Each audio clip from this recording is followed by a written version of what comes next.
Mo kí gbogbo ẹ̀yin èèyàn mi ẹ má bínú ẹ kú dédé àkókò yìí. Mo fẹ́ sọ̀rọ̀ kan nípa jagaban. Mo fẹ́ béèrè lọ́wọ́ ẹ̀yin ọmọ Yorùbá. Ta ni Tinubu gan? Who is Tinubu táwọn èèyàn ò lè bá wí? Ta ni yín sà bàbá tó dé pé wàá máa fẹ́ kí gbogbo èèyàn kó support ẹ? Nobody can support you. Àwọn tó lè support ẹ làwọn tí wọ́n support ẹ. But gbogbo akọ́lá máa support ẹ. Gbogbo adẹ̀kọ́ ló máa fi by force ló máa sọ fún wa pé by force ní ká fi support ẹ kò dẹ̀ lè possible. Gbogbo nǹkan ló máa tẹ̀lé ẹ lẹ́yìn. Torí anybody tó bá support ẹ tó bá ní ògo tẹ́lẹ̀ inú ògo rẹ̀ ó wálẹ̀. Eléyìí tí ò wálẹ̀ kíákíá yóò wálẹ̀ tó bá yá.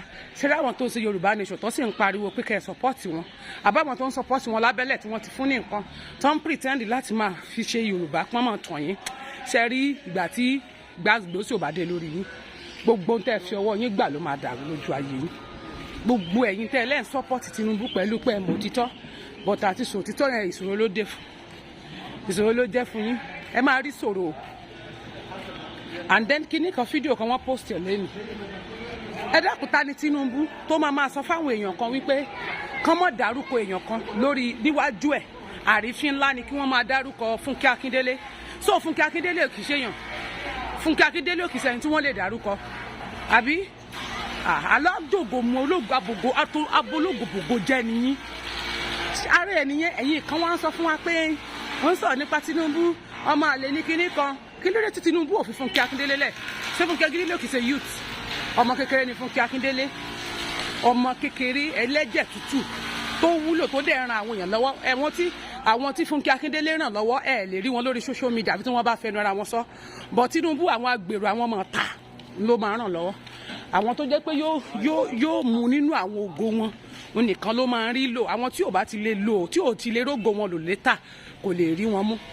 Àwa ń jáde o ẹ rí àwa ń bọ́ ta pẹ̀lú aṣọ yín kò sí nǹkan tó fẹ́ fèmí ṣe ṣúùtù lèmi o gbọ́ ẹni bá wọ̀ mí yóò tún bọ́ mi lẹ̀ tó róru ó mú o sì lè ṣúùtù ní mi àbí kí lẹ́ ń pè ṣúùtù ní mi jákẹ́ẹ̀tì ní mi tó ń wọ̀ ní òtútù bẹ́ẹ̀ ni wọ́n bá wọ̀ mí wá gbé mi gbékúgbé ó padà gbé mi sílẹ̀ bẹ́ẹ̀ ni kò sí tẹ́nì kan fún mi kò sí. Adẹ̀ ń sọ fún yẹ̀dẹ̀lẹ́ ẹ̀mẹ́ tó kú kí ló ṣẹlẹ̀ gangan. Àwọn adarúkọ Funke Akindele ọwá ní pẹ́pẹ́ sí o àrífín ńlá ni láti máa dárúkọ Funke Akindele lọ́dún ẹ̀. Who are you? Tinubu who are you? Ta ni ẹ́?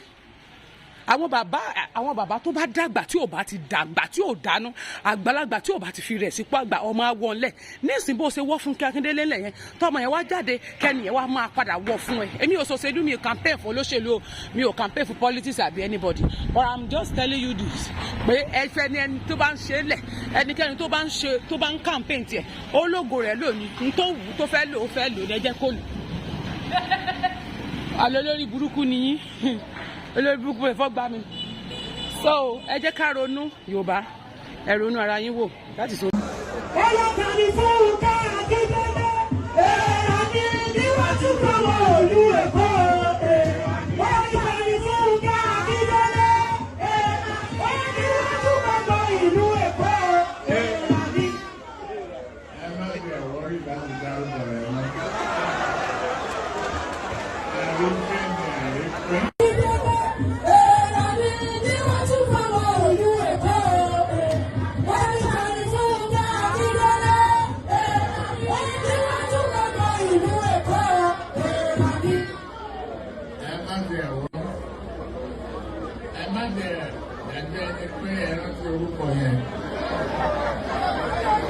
Àrífín ńlá ni èèwọ̀ sí ni.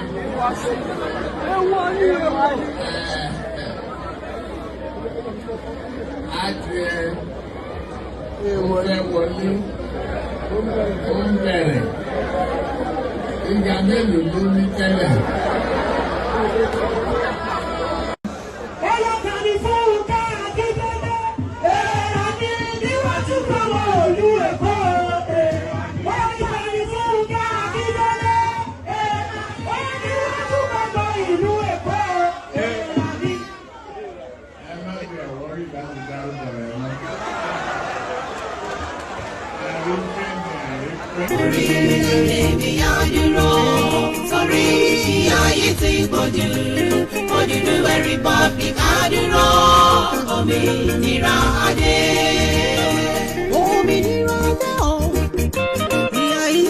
pọ̀jù fún wa.